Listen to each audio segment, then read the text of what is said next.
Hello, what's up, guys? Welcome back. It's Will here once again for another fight card prediction. We're here for UFC Vegas 20. Jairzinho Rozenstruick against Ciryl Gane is the main event. The big boys are in the small cage once again, and we're going to see how that pans out after last week with Curtis Blades getting absolutely sent to the kind of the Shadowlands, the Shadow Realm with that uppercut from Derek Lewis. Big knockout, big upset. And I'm lucky I kind of played starts round 2 because that's the bet I made in that one. I didn't really want much else with that. So I apologise I'm getting this out on Wednesday. Work life kind of getting in the way, and I wasn't feeling too great on Monday when I was maybe thinking about maybe making a video. So I apologise it's out on a Wednesday, but I'm here nonetheless. If you're new to the channel, please throw it a thumbs up. It really does help. And if you're not subscribed, hit that subscribe button. It really does help out as well. Just a thank you to my boy Moises. Much appreciated. I'll get some iron brew with that. And to Tony last week, who gave me like a really good donation, which was really kind of me. I really do appreciate that. Last week, my picks were pretty shitty. But it seems to be the thing right now that I'm not getting my predictions right, which is fine. But my bets are going awesome. I'm having a really good start to the year betting-wise. I'm up 19.4 units already for the year. And I was not expecting to start off that well, and I'm in there and I'm doing really well. So I'm hoping to keep it going. This seems to be a tougher card for betting here. And I am going to continue to watch tape on this fight card as the week goes on. There's a few fights there that I've not 100% got a good kind of read on, I don't think. And so yeah, I'm going to keep an eye on that. No bets so far. Join me tomorrow for the cash lift. I'm probably going to have a bet by tomorrow. I've got a couple of things I've got an eye on. So yeah, I'm going to get into this card here, guys, for you. Bring up the wrong page there. Light heavyweight division, we've got Dustin Jacoby against Maxime Grishin. And initially I was leaning Maxime Grishin in this one. And then I just started watching Dustin Jacoby, and I really like... Firstly, I just like his striking. I think he's a really good striker. Obviously, if you're coming from the kickboxing background like he does, then you're going to be kind of well acclimatized when it comes to your overall striking. I think overall, as an overall fighter, I think that Grishin could maybe have some different paths to victory. I think he could potentially get the fight to the ground. I think he can maybe get into the clinch a little bit there. I think he has to be careful if he does that. But I think if he looks for takedowns, not all the time, but predominantly tries to kind of keep an eye on that. I think if he was to get it to the ground and keep it there for longer spots of the fight, then I think that he could potentially go on and win.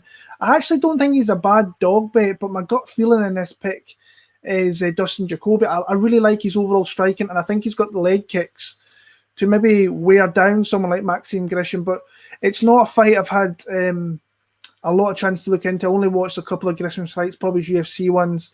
Jacoby, I watched his couple of fights he's had in the UFC, and I actually watched one of his old ones back in the UFC. I don't know why I did that, considering it was that long ago, but like I say, if he can stay in this fight and he can chop those legs, he's got fairly decent cardio, coming down from heavyweight division previously and winning that fight last time out. The gut feeling is Dustin Jacoby, but I mean, what's it, +1, what's that number for Maxime Grishin? +160.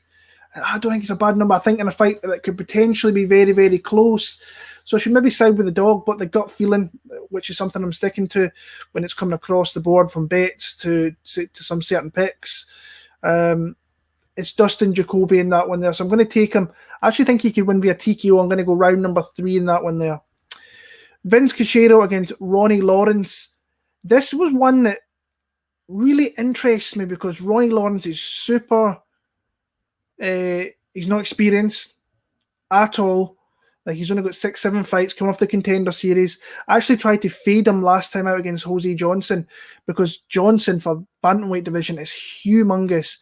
Big striking, very long, but had 0 takedown defense. And the guy had like 80-odd fights, but could not stop a takedown to save his life. And Lawrence, when you watch his kind of previous fights before his Contender Series fights, he uses a lot of striking, does a lot of spinning techniques, fairly efficient in all kind of areas of the striking there. But he decided to go to his grappling and look fairly well acclimatized to that. Really like the fact that he's moved to a bigger camp in Sanford MMA, which is definitely a really good gym at the minute. Chandler, Philip Hawes last week. I'm sure those guys are missing out. But they're really a very, very good camp. A lot of good sparring will be going on there. So going from his little gym in Nashville to Florida with those guys, I think can only really benefit him.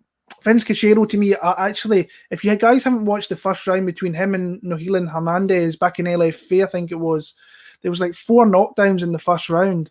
It was pretty crazy round. So it was, and Cachero was actually very lucky that the bell really went off at the end of that first round before actually getting taken out. But to me, he's very scrappy. He's very will plant the feet, will throw big bombs. I don't think his takedown defense is all that great. You've seen him kind of get his chin tested against Casey Kenny, where he caught a knee right up the middle, got knocked out there. I'm seeing some love for Vince Cachero, and I was thinking, I'm not one for, I don't mind kind of fading the Dana White Contender Series guys, and I'm thinking this is a spot where I could do that. But I actually quite like Ronnie Lawrence, and one of the fights I watched with Cachero, I can't remember the opponent he was against. Literally, I think he came in short notice and dove on the double leg, got him down there, and moved to mount straight off the bat. So I think Ronnie Lawrence might have a little bit of a grappling advantage here if he can find the right takedowns. I also think his striking's decent enough to kind of contend here. I'm really kind of tempted to bet this guy, and I don't know what is kind of pushing me to do that, because he's like very inexperienced, first fight in the UFC, might have jitters, but there's something to me here that kind of screams out this could be pretty comfortable 30-27 in there, and minus 155 I think that's not a bad spot if it comes out there and he does that. So I'm going to pick Ronnie Lawrence. I've got him via a decision because Cachero is very, very tough, but Ronnie Lawrence is going to be the pick there. 2 light heavyweight bangers is up next. William Knight against Alonzo Menifield. The lines have been very, very close in this all week. I've been kind of running this back and forward in my head probably since Sunday. Like, initially I was on William Knight, and I thought to myself, right, why is that? Is it just a pure fade on Alonzo Menifield because gas tank jumping back in here fairly soon after that loss to OSP, which was back in September, which is 6 months or so not all that bad. The bad display that he showed against Devin Clark when he gassed badly. I mean, losing that fight to OSP is a guy that's been around for the longest time. I think that those last 2 fights that he had is going to be a big kind of change from in this fight here, where both guys are very, very low output. I think the only loss on William Knight's side is to Tafan Nchukwu, who's a middleweight in the UFC now, a massive middleweight at that, and could be a problem going forward. But he looked very good against Alexis Kamer. Liked that performance from him. But I think this is another step up against Alonzo Menifield. But I can see why it's a pick 'em. And I think if you can get dog money on either side, then I actually quite like that there. If I could get my pick's Alonzo Menifield in this one, I'm seeing a lot of love for William Knight, and I can probably see why, because if he can get this guy tired, he has the opportunity to potentially get him out of there. He's got big physicality to his game. When he can clinch you up, he can maybe slow the fight down a little bit. But I think if Alonzo Menifield can slow down the fight a little bit and don't kind of blow his wad in the first kind of couple of rounds, then I think that he can have the more substantial strikes throughout the fight. So not super confident. If I was to get plus money on Alonzo Menifield, which I don't think it's going to get close to or even back to from what it was before, then I wouldn't mind a shot on Alonzo Menifield. But I think I'm just going to pass. I'm going to sit back and evaluate this one, see if Menifield's made any changes. This is me assuming that Menifield's going to make changes as well. So I'm on the Alonzo Menifield side there, but not super confident in that there. So just jump into the chat there. Levi, what's up, man? I hope you're well. Jared Gordon came through. Great bet last week.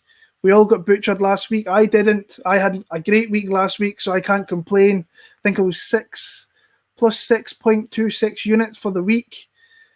Awesome week for myself there, and kind of picked my spots well. The only one that I didn't really pick well was the Nate Landwehr, and he got starched, but he put Rosa down very, very quickly. But it is what it is.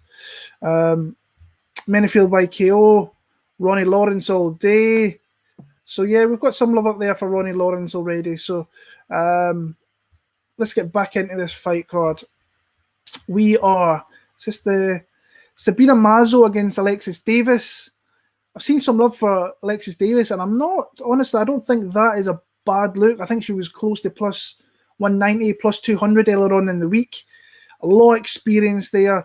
This is up at bantamweight, which I don't think Sabina Mazo has ever fought at bantamweight before, but I know from watching some interviews and so on that she's got the right guy around. I can't remember the guy's name for putting on bulk and moving up into a division. So I'm wondering why she's kind of moving up to 135 because, I mean, she's on a streak down at 130, 125 with wins over Shayna Dobson, JJ Aldridge, and Justine Keisha, I think it was.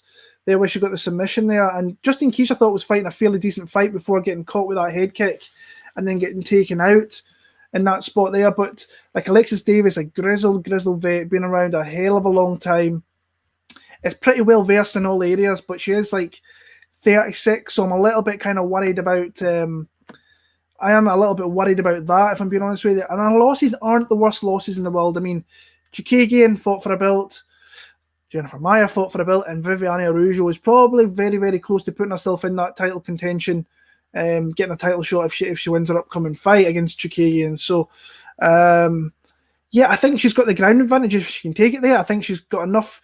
Her head's always been one of the very static where you can hit long shots in it, and Sabina Mazo can absolutely do that, and she can get head kicks up very, very quickly, which could hurt Alexis Davis. But if Alexis Davis gets this down to a position where she gets it to the ground and she's in a dominant position, then I think she can ride out rounds down there. And there's a couple of women's fights on here. I'm a little bit. I think the dogs are kind of live, so. I'm going to have no action in this fight. I don't really want it. So I'm trying to think pick-wise what side I should be on because my head's telling me, like, take the shot on the dog, but the gut's telling me that that Mazo's probably just going to eke this one out, a very kind of close decision where I think she'll have more output as the kind of rounds go on. So if she doesn't get put down and it's kind of held up a little bit, then I think that she wins a decision. Not confident again, guys, but I'm going to pick Sabina Mazo for the win there. Alex Oliveira against Ramazan Kuramagomedov. This is one I'm very, very interested in because I was literally, before I come on here, I was watching some of Ramazan. I only watched 2 fights. I wanted to try and watch a little bit more, but I actually seen he was the betting favourite in this one, and he's coming in here. He's a big dude for 170 as well, like 6'2". I know he's made all weights before, but it's a steady weight cut down there. I remember watching, I think it was Mark Henry, an interview with him, saying it's like a steady adjustment down to 170 for him because he's such a big dude. But he's coming in here in less than a week's notice against, I don't want to say declining, but definitely not a guy who's firing on full cylinders like Alex Oliveira was a couple of years back. So he's definitely moved down a notch level-wise in his performance recently in that one there. And Ramazan, I mean, we seen him in the Dana White Contender Series. That was a great fight. Went out there, I think it was the CFFC. He went and fought there, got a couple of other wins, and he's got his opportunity here on short notice. 8-0 fighter, fighting out of Russia, but comes from obviously Mark Henry's camp there. Very good in all aspects, honestly. He's a very, very good fighter. But I'm kind of feeling this could be... It's hard because it's hard to really trust Alex Oliveira because what you've seen of him, and sometimes when he shows up, he's a destroyer. When he doesn't show up, he kind of flops around a little bit. I mean, he trades wins and losses. He lost to Shavkat, which was, he's going to be a good guy. Like, you could have got a big number in Rachmanov back in there. I've seen him plus 130, plus 140, maybe even plus 150 in some spots. Wins before that over Peter Sabota, which was a little bit sketchy. It wasn't a great fight. Max Griffin, very, very close split decision. I'm going to go with Alex Oliveira in this one, but asterisks. I have to watch a little bit more in Ramazan Kuramagomedov. Like I say, it's a big step up going from the guys he's facing to a guy who's got, I don't even want to know how many fights Oliveira's got in the UFC. Maybe 20 fights in the UFC. Fought in some really top guys, some tough guys with different skill sets. But I could probably see a path to victory for Nurmagomedov. But like I say, I've not watched all that much on Nurmagomedov, so I'm gonna watch a little bit more of this tonight and see where I go. But I seen the plus money on Alex Oliveira, and I'm thinking I'm not sure that line should really be like that, but maybe I have to watch a little bit more and see if that really shows out a little bit. So yeah, I'm going to pick Alex Oliveira. I think he's a very, very live dog if those odds stay the same. I've seen him at plus 130. I think it's come down to plus 120. So the money's came in a little bit there, but I like As of right now, Alex Oliveira, like I say, the cash line, I'll probably have a more concrete pick when I watch a little bit more tomorrow. So yeah. Lightweight division, Thiago Moises against Alexander Hernandez. This is one that I've not been on Twitter all too much, or even some of the forums, but this seems to be a lot of people don't like Alexander Hernandez, and I like the way Alexander Hernandez acted a few years ago. I can see why. I wasn't big on that old trash talk, all that jazz earlier on, a couple of when he was fighting Cerrone and so on. But you know what I love? I love the fact that he has went to Factory X. And I think that gym, and especially with Mark Montoya, I think that's going to be a great partnership. And you kind of seen that against Grutzmacher. You can't really take too much from that, in my opinion, because Grutzmacher been out for a couple of years. I think he's been in a tiny gym in North Carolina, nothing too big down in there, and really looked a step behind. Landed a couple of good shots initially, but then the finishing sequence that Hernandez caught him with was absolutely beautiful. And if he starts to pull that all together, fighting at elevation, hopefully getting that durability, the cardio, I think the guy could still be a problem. I'm seeing a lot of people saying it was a fluke against Beneil Dariush, it was this, it was that, he shouldn't have beat Trinaldo. And I 100% agree with the Trinaldo one, because I had money on Trinaldo and I thought I should have cashed that bet. But he went in there, he did what he had to Beneil Dariush, went out there, shot his put his shot on the end of his chin and knocked him out. So can't take away from the kid. He's been so up and down though, because obviously the Grutzmacher performance was fantastic. The Dariush one was, but then he kind of flops a little bit. The Cerrone one, that was a big step up at the time. But if you're beating Beneil Dariush, you're going to get that big step up against the guy. You're going to get a named guy specifically. And then you've seen the OEM fight, which was a little lackluster, still came through in that one there. I think we're going to see I don't want to say a new Alexander Hernandez, but I think a better Alexander Hernandez. And I think he could be a problem for a lot of guys in the division, especially guys like Thiago Moises, who I did think fought a great fight, but sometimes I think he can sit back a little bit too much, in my opinion. I loved his performance against Bobby Green. I thought he was a little bit... I liked the pressure that was shown, and that's something that in previous fights he's not really shown. So if he can keep that pressure up here, maybe tire someone like Alexander Hernandez out, then I think he becomes a very live fighter in this spot. But I actually really want to bet Alexander Hernandez, and I'm not one of these guys that likes to bet heavy chalk. Like minus 185 is heavy for me. I really don't like to bet anything above like minus 175. I usually start to parlay people up once it goes over that. But I quite like Alexander Hernandez this week, and it's not the greatest feeling in the world. But like I say, Moises is very, very... He can be a difficult opponent because his jiu-jitsu is very good, and Hernandez is predominantly a wrestler, so he's going to look to try and take this to the ground, and might not be something he wants to do because Moises just needs one opportunity. He can catch you in many different things, but he can be beat up a little bit. Michael Johnson showed his hand speed and his varying strikes there, but then got caught with a heel hook early in that second round, and he can be pieced up a little bit, but I'm a little bit concerned that Hernandez can't do it for 15 minutes because Damir Ismagulov did that, Beneil Dariush did that, but and kind of grappled with him a little bit down there. But I do like Alexander Hernandez, and I'm fairly certain that I will probably have some money riding him this weekend at some point, because I just got a funny feeling that I like where this kid's going. But again, he could come out here and flop. But I'm going to pick Alexander Hernandez. I'm going to pick him via decision, but it could be a little bit of a stressy decision in that one there. Where are you? Where are we? Sorry, guys, I'm kind of lost myself there. This one I've seen a lot of talk going back and forth. We're on the main card now. Alex Bruce Leroy Caceres against Kevin Croom.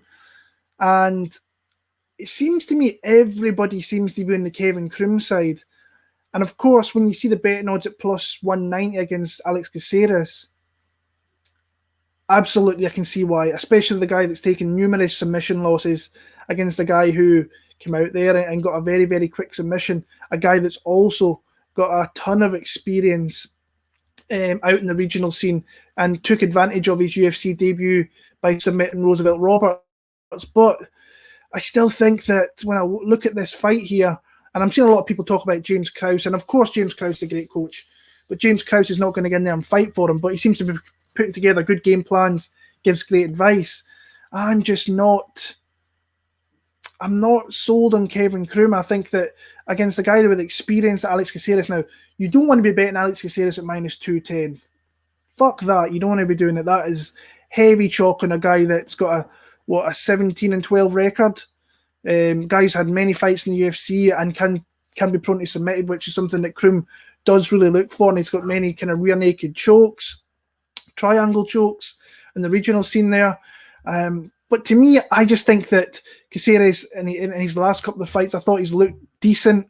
I thought that you've got to kind of pick your spots with him. Like I say, he's got, I want to say, probably 15 to 20 fights in the UFC, if not more, but got that very, very quick finish against Austin Springer. Looked very quick, looked very like in and out, a lot of speed there. And he's like 3 fights in a row he's won. And it is, Ocho Peterson's not a bad win. Chase Hooper, he was an underdog. I was all over that spot. And then Austin Springer came in, I think, short notice there. I think that he can win this fight. I think there's a lot of love in the Kevin Croom side. I can see why with the odds are and the way he kind of, he's got a crazy personality. I think he's a guy that you might actually quite like if you listen to his interviews. I watched a few with him and James Lynch. But I think if he doesn't catch a submission early, I think that Caceres can run out a decision winner. So I'm on, like I said, I'm not betting anything towards this fight. Absolutely no way. If you are probably playing this fight, you maybe want to take a shot in the dog. But for me, picks-wise, it's going to be Alexis Caceres. I'm going to pick him via a decision with an opportunity to maybe get the fight out of there late on. But I think that I think Croom's kind of strong enough or more like experienced enough to kind of stick around in that spot there. So I've got Bruce Leroy for the win. Angela Hill against Ashley Yoder. Talking about betting lines you don't want to touch. Let me bring this betting line up. Minus 360 on Angela Hill. Yeesh. I would not ever play that in a million years. This is a rematch of one that she won fairly comfortably. I'm going to bring up the stats for this fight card here, for that fight specifically, because I've not looked at the stats and how that kind of fight went down, stats-wise, but I remember she got some takedowns in that one. Let me see if I can bring up here. Win. She's had that many fights, it's hard to tell. Ashley Yoder, yeah, she got a takedown. She got taken down a little bit there, but she kind of outstruck her, and that's probably what's going to happen here because Ashley Yoder, she likes to kind of get herself onto the back there and kind of, like she calls herself a spider monkey, so she likes to attach herself to kind of the back there and kind of ride it out and not really do much with it. You seen in her last fight, Ashley Yoder, I completely forgot who she fought in her last fight by Caceres or not, Miranda Granger. Yeah, she kind of got into the back and she just kind of stuck there and she kind of rounded out a kind of unanimous decision victory there. To me, Angela Hill should win this fight comfortably. Maybe Angela Hill via decision might be, I don't know the odds for that. I'll have a look into it tomorrow for the cash lift, but that might be something that you like a lot more. For me, I don't want any part of this fight. I'm going to sit back and watch Angela Hill, see if she can continue to kind of win some more fights. She should do here. She's favoured highly enough for it. But like I said, I don't really want any part in the fight at all. So Angela Hill via decision. Pedro Munhoz against Jimmie Rivera. This fight was supposed to take place a couple of weeks ago, and initially I liked Pedro Munhoz, and I liked him at dog odds, and he's still at dog odds. But I don't know why I've kind of changed my tune in this fight a little bit, but I've really kind of turned around and. I think of maybe because I've watched a little bit more of Jimmie Rivera recently. Like I watched him over the weekend there again, and I was like, yeah, he is very, very kind of well put together fighter who's hard to actually, if you don't get him out of there, he's a hard guy to actually take rounds off of. And you watch some of his fights, you watch the Peter Yan fight, I didn't realise that was actually pretty close outside of the knockdowns in that fight there. And he is prone to kind of getting knocked down. Munhoz, I think, got him. Almeida's got him. Jan's got him a couple of times. So he is prone to getting down. Moraes obviously put him down. And you watched the first fight between these guys. These guys also had a fight a couple of years ago, and it was a great fight down in Brazil, which I think that the right guy, I wasn't sure. I actually had it for Munhoz initially, but it was a very, very, very close fight. I think if you're looking for finishing potential, I think it's on the Munhoz side. Jimmie Rivera is not a finisher at all, can fight a hard 15 minutes, keep up a good steady volume, can throw in wrestling when he needs to, but very sharp, astute striking, good footwork, good shot selection. Just a very, very good, well put together fighter. That's all I can really say for him. And he's a hard guy to beat. Munhoz, to me, I think he has to come out here. I think he has to compromise Jimmie Rivera early. Maybe use those leg kicks, look to try and get the fight to the ground, use that dangerous, opportunistic submission game that he has. And like I said, I'm kind of a little bit I'm thinking here because I thought I had a good read on Pedro Munhoz in that first fight a couple of weeks back there, but things change obviously, and you watch maybe a little bit more and see a little bit more. I'm kind of going to go Jimmie Rivera via decision, but this is going to be one of these ones next week, guys, where I might come back and thinking, what was I doing? I had initial dog play, which I was going to bet a couple of weeks ago, and I've kind of changed it around. Again, not a fight I really want too much to do with betting-wise. Maybe Jimmie via decision. I don't know what the odds are for that, but in fact, let me actually check that just while I've got the betting odds up. Jimmie Rivera, Pedro Munhoz,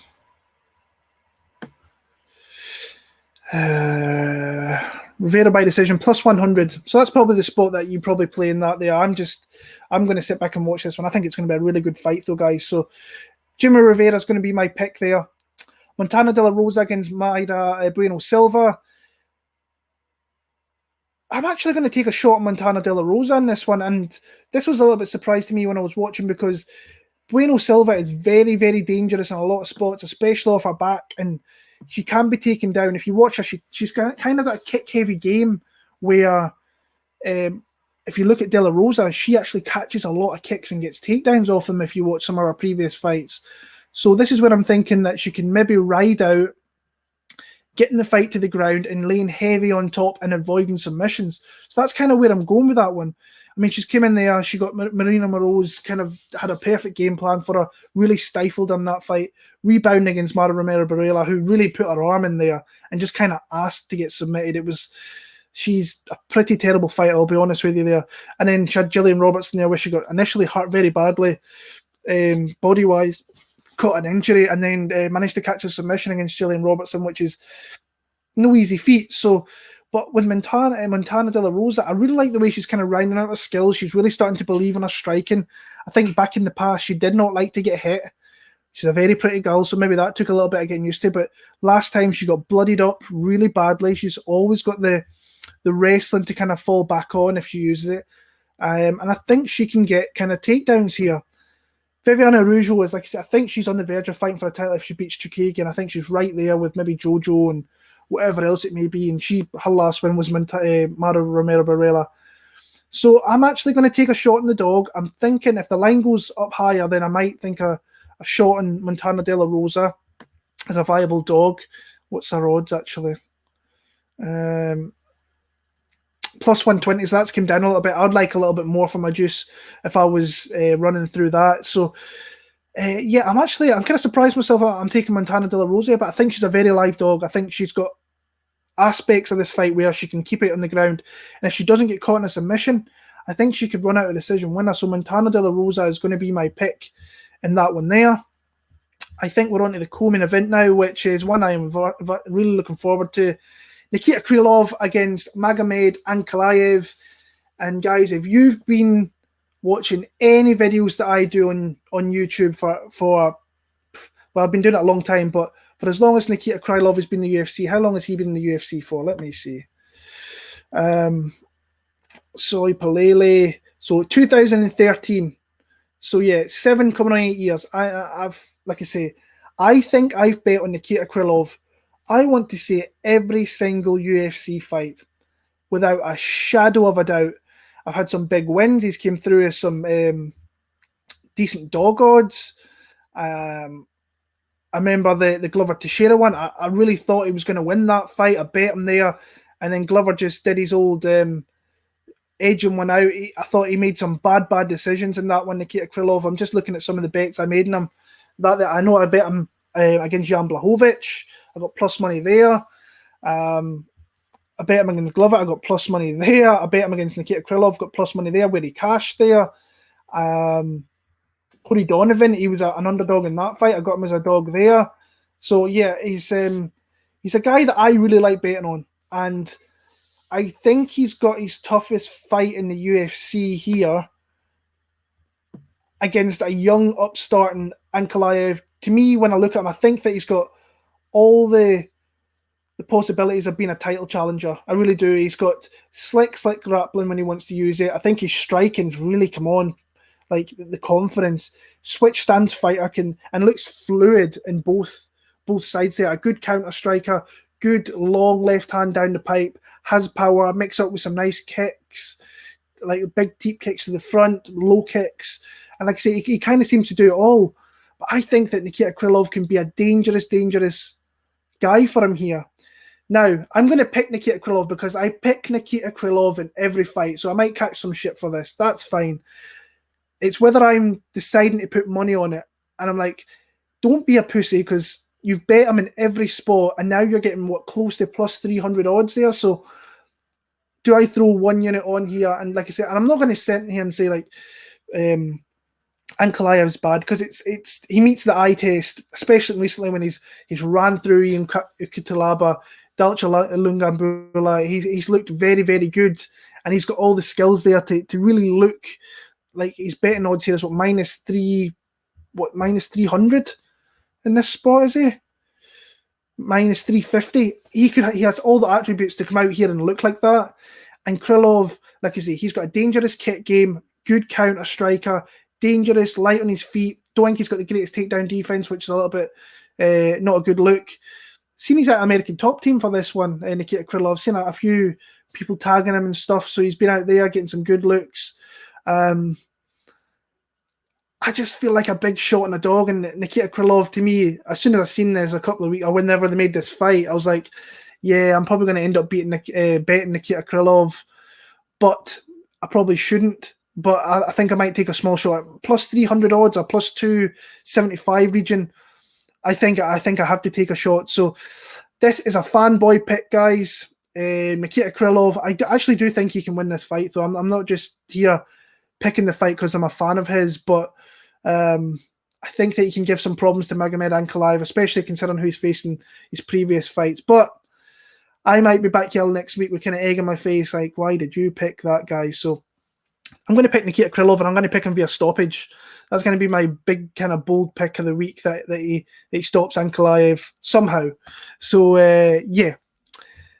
Can't believe I'll probably take some shit for that one. That's going to be funny. So, yeah. Let me go back into the chat before I go into this main event, guys. Let's see what we're at. I see Jack Attack in there. Daniel Edwards. Ginge, how you doing? Tiger Bob MMA. Hope you're all well. GR MMA. Hill Decision. Minus 175. Nah. Jimmie is underrated. He just needs to get his mind right. Yeah. Rivera Decision plus 100. Just my 2 cents. What's up? I'm going to take Silva. She's nasty from Jack Attack there. Hope you're doing well. I'm doing very, very well. See, everyone seems to be on Silva there. So this is another tough one, but I'm a Magomed super fan. Hey, the guy's shown great skills. Like, he's a really legit contender, I think, in that division. So, but I'm going to take a shot on Ankalaev. Why not? I've had a good start betting-wise. I might kind of get lucky with this one and come through. So I missed the Al Capone nickname. So, yeah. Bruce KO, I got Krylov plus 300. I don't mind that at all. Got Ankalaev minus 250. Great spot there. That's not a bad line. GR MMA, I think that's not a bad line at all. So let's get into this main event, guys. Ciryl Gane against Jairzinho Rozenstruick. I'm really intrigued with this one because I'm thinking to myself, betting lines to me is completely too high. Minus 265. I kind of cap them round about minus 200.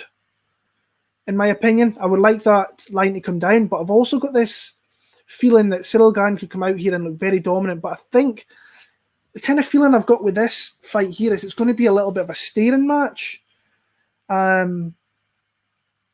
Where a lot of guys, like both guys, kind of sit back, can be a little bit hesitant. You've got the 7-0 guy in Gane, who's, I think he's looked great in his UFC tenure. The UFC division at the minute looks great with all these younger guys coming through. You had the 3 younger kind of guys last week all winning fights.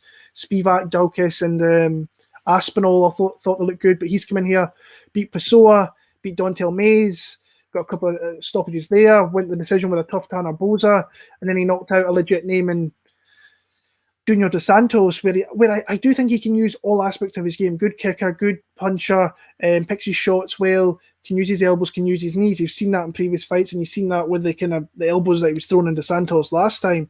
But then you look at the overall experience of what Jairzinho Rozenstruick's got with all that kickboxing experience. I mean, he's got a lot of experience, a lot of explosive power.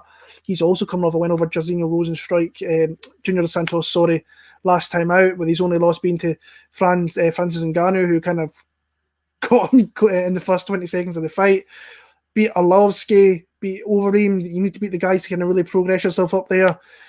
I was kind of sick to my stomach in that Overeem fight because I bet him in that when I thought he was going to cash, and that fight gets stopped like 5 seconds to go. So that was a bit shit, but it's what it is. So I think the more explosive power is obviously on the Jairzinho Rozenstruick side. I think the overall technical ability in the feet, I think, is Ciryl Gane. I think he's got more of a dangerous ground game. But I have a funny feeling that these rounds could be close because I think it could be a little bit of a staring match. So I do like Ciryl Gane for the win. And I am very tempted to parlay him up, but I'm sitting here saying to you guys that I think that the line's probably too high, but I quite like that number for parlaying guys up, and I use that quite frequently if I can find other spots for it. But I kind of have a little bit of a feeling that I might have to kind of stay away here, but if the line comes down a little bit, maybe round under minus 250, I might have to think about parlaying him up in some certain spots. I'm going to bring up, what's Ciryl Gane via decision? Because like I said, I've got this feeling that it's not going to be explosive. I think it's going to be a hard fight over 25 minutes. There's not going to be a hell of a lot between it. Ciryl Gane wins by decision, plus 270. If I could get a little bit more on that, I wouldn't mind that too much. But like I say, you're dealing with heavyweights in there that at any moment can really hurt one another and can put each other out. We've seen both guys hurt guys on numerous occasions. So, like I said, I'm going to actually watch a little bit more in this because I only managed to watch a couple of Ciryl Gane fights to kind of refresh my memory. But I'm going to try and watch the other couple of fights in the UFC just to see, because for some reason I think the Dontel Mays one, he was kind of having a few troubles in that one, but then got it to the ground and finished quite easily. So Ciryl Gane, I'm going to pick via decision. Would like the betting line to be lower. Got that gut feeling that I might have money on him riding by the weekend in some spot. I don't know yet, but hoping to keep the run going with winning bets over this year. I've only had one losing event, and that was only a 1-unit loss, really. So I've not even had a bad event yet, really, betting wise. So hoping to keep it going, guys. I appreciate everybody for sticking around. I'm going to be back tomorrow for the cash lift. Silky B there, I'm seeing Gane Rivera parlay. You'll get decent odds on that, but the parlay that I've actually been thinking of is Ciryl Gane and Alexander Hernandez. Is kind of where I'm looking at, which I quite like. So, but like I said, I've made no bets yet. I still have to kind of look into it a little bit more. So, guys, I appreciate you for sticking around for 38 minutes of your time there. Thank you all very much. If you can, last minute, throw a thumbs up in the video. It would mean a lot to me. It always helps out the channel. To everybody in the chat there, Bruce KO, UFC 099, GRMMA, Tiger Bob MMA, Silky B, Jack Attack, just my 2 cents. Everybody, I appreciate you guys for sticking around there and giving me your opinions. Until next week, guys, for UFC. Shit, what's that number of that card next week, actually? It's a great fucking card, I know that, because I'm looking forward to watching something. UFC 259, Blachowicz against Adesanya, Peter Yan against Aljamain Sterling. Great fight card. Looking forward to kind of talking about that fight card next week. Until next week, guys, all the very, very best. Take care, and appreciate you for sticking around. Thank you. All the best.